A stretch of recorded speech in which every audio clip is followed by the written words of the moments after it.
अस्सलाम वालेकुम नाजरीन, मैं हूँ नीलम नवाब। सबसे पहले आज की अहम खबरें। मुत्तहिदा वर्कर्स फेडरल CBA का एक अहम जनरल वर्कर्स इजलास आज मार्का 7 मई 2026 को TB1 में मुनक्किद हुआ। इजलास का आगाज तिलावत कुरान पाक तिलावत के बाद मसीही दुआ कराई गई।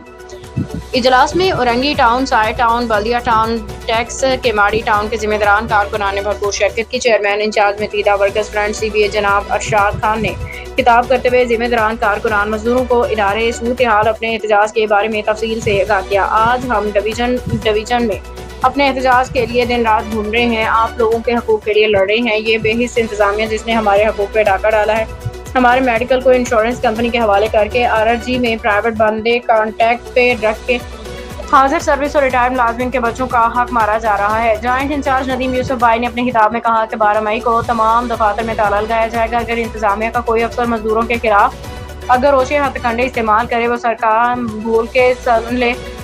खोल के सुन ले कि वो अफसर कान खोल के सुन ले कि आज के बाद वो फिर वाटर कॉर्पोरेशन में दिखाने के लायक नहीं रहेगा। इजलास में जेम्स यूसुफ भाई और मुख्तार भाई ने 12 मई के हवाले से बात की। नशर और शात media cell, Muttahida worker front, Karachi, water and sewerage corporation.